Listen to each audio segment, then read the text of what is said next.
नमस्कार फ्रेंड्स, मेरे YouTube channel singer mummy में आप सबका स्वागत है। तो जैसा कि आप लोग जानते हैं कि मेरा मैके जो हुआ वो बंगाल में पड़ता है। तो मैं कल आई हूँ अपने मैके दुर्गा पूजा देखने के लिए।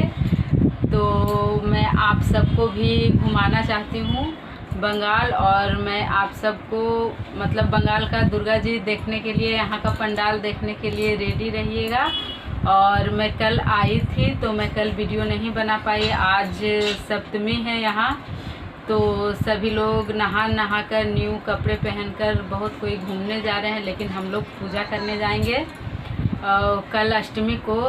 तो मैं आप लोगों को बताना चाहूँगी कि दुर्गा पूजा तो अब धीरे धीरे पूरे ऑल इंडिया में मनाया जाता है, मगर दुर्गा पूजा सबसे पहले जहाँ शुरू हुआ था वेस्ट बंगाल में, कल हम लोग का सौभाग्य है कि अष्टमी पूजा हम लोग वहीं करने जा रहे हैं, वहीं दुर्गा माता जहाँ से इस पूजा का शुरुआत हुआ था। और मैं आप लोगों को वो जगह, वो मंदिर दिखाऊंगी। और जब मैं यहाँ आई तो काफ़ी थकी हुई थी, फिर भी कल मैं मम्मी के कहने पर शॉपिंग करने बाज़ार गई।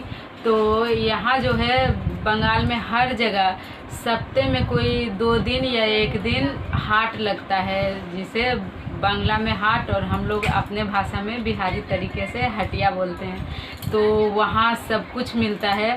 तो कल हम लोग हटिया गए थे बहुत दिनों बाद शॉपिंग करने, और हटिया में इतना ज़्यादा भीड़ था जो आप लोग मेरे आगे के वीडियो में देखेंगे कि हम लोग सांस नहीं ले पा रहे थे। तो हटिया क्या करेंगे, हम लोग भागे वहाँ से।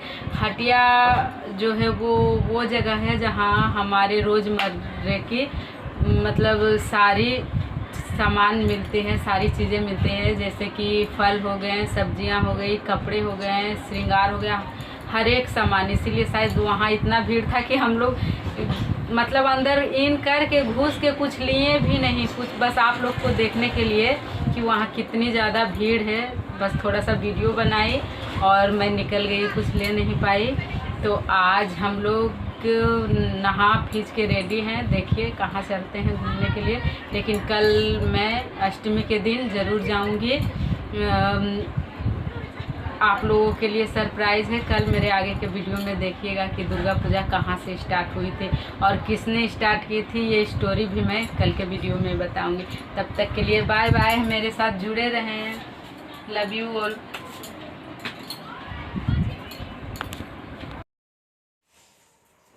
हाँ तो गाइज़, हमारे साथ एक रोमांचक सफ़र पर चलने के लिए आप लोग तैयार हो जाएं और हमारे साथ चलिए और इस सफ़र का आनंद लीजिए।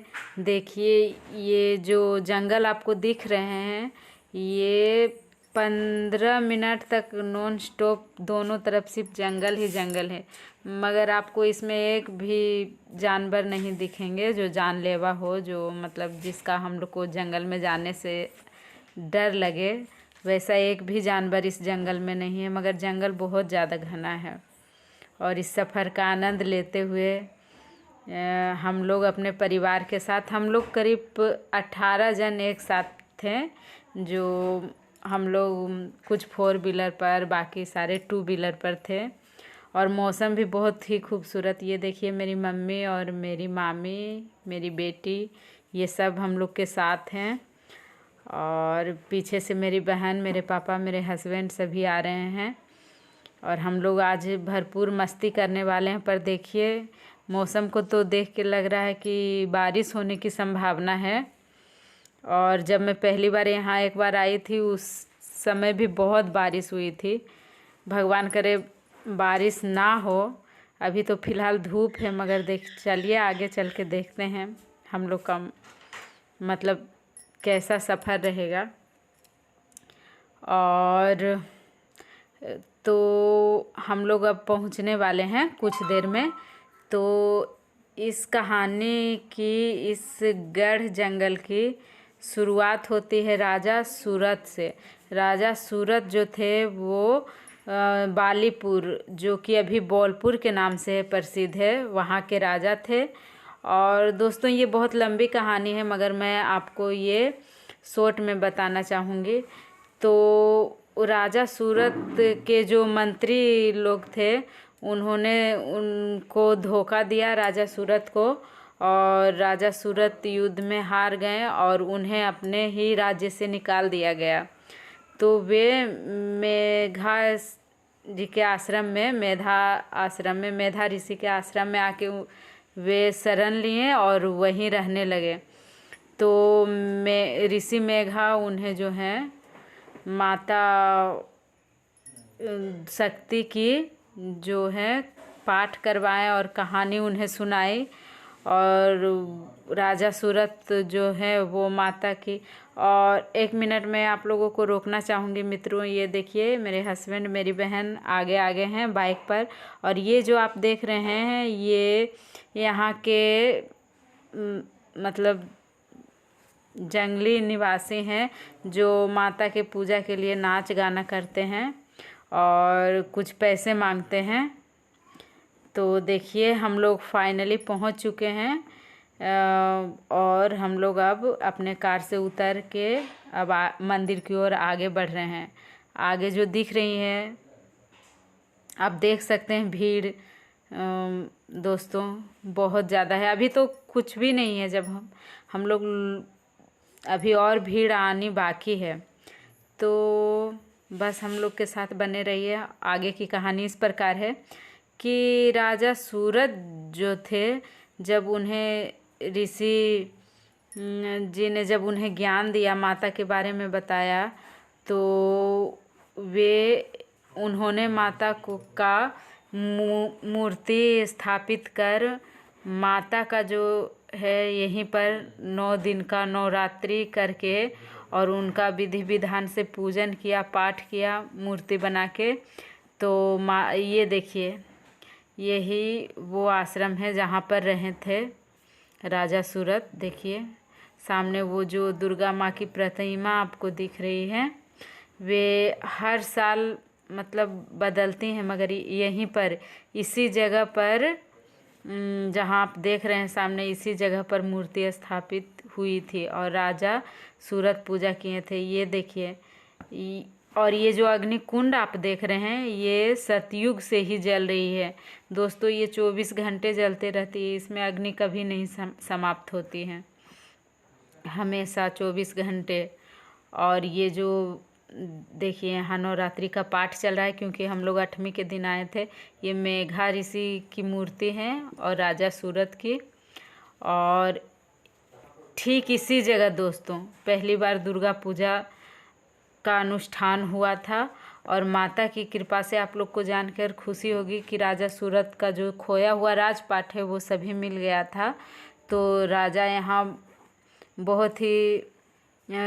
बहुत सारे मंदिर बनवाए थे, मगर अंग्रेज़ों के कारण काफ़ी तोड़ दिए गए और मुश्किल से 4 या 5 मंदिर बचे हैं। और ये देखिए गढ़चंडी माता की मूर्ति देखिए। ये यहाँ पर जब राजा सूरत को अपना राज्य वापस मिला तब उन्होंने इस मूर्ति की स्थापना की। देखिए भीड़ है, मैं कोशिश करूँगी दोस्तों कि आप लोग को अंदर से बढ़िया से दिखा सकूं। मैं जा नहीं पा रही हूँ क्योंकि बहुत छोटा रास्ता है और सामने लाइन लगी हुई है, मगर मैं लाइन तोड़ के कोशिश कर रही हूँ कि मैं ज़बरदस्ती घुस के आप लोगों को दिखाऊं। और तो ये देखिए जय माता दी, ये गढ़चंडी माँ की मूर्ति हैं और यहीं पर राजा सूरत इन मूर्ति की स्थापना की। और ये देखिए मैं ये जो साल वृक्ष है इस कहते हैं इसकी परिक्रमा करने से 7 बार मनोकामना पूरी होती है। तो मैं घूम रही हूँ इधर। देखिए ये मेरी मम्मी हैं जो चश्मा पहनी हुई इधर आ रही हैं। तो दोस्तों कहानी तो यहीं ख़त्म। तभी से यहाँ मतलब ये पूजा हर साल होती है। और दोस्तों ख़ास बात यह है कि जब तक इस मंदिर में इस मूर्ति की पूजा नहीं होती तब तक बंगाल में किसी भी मूर्ति की पूजा नहीं होती है। सबसे पहले यहीं पर पूजा होती है, तब ऑल बंगाल कहीं भी पूजा होती है। और जो यहाँ के मैं बात कर चुकी हूँ, जो ऋषि मुनि या फिर और बहुत सारे आम आदमी भी यहाँ रहते हैं, इस आश्रम में आश्रित। तो मैंने उनसे बात की तो मुझे पता चला कि वे सब कहते हैं कि माता अभी भी इस जंगल में निवास करती हैं, इस मंदिर में। क्योंकि माता जब रात्रि में 12 बजे के बाद जब निकलती हैं तो पायल की आवाज़ और हाथ में त्रिशूल लिए मतलब घूमती हैं जंगल में। तो ये सभी को दिखाई नहीं देती, मगर सुनाई जब माता निकलती है तो उनकी पायल की आवाज़ साफ सुनाई पड़ती है। और वे इस जंगल में घूमती है और वे साक्षात रूप में इस मंदिर में, इस जगह में, इस गढ़ जंगल में मौजूद हैं।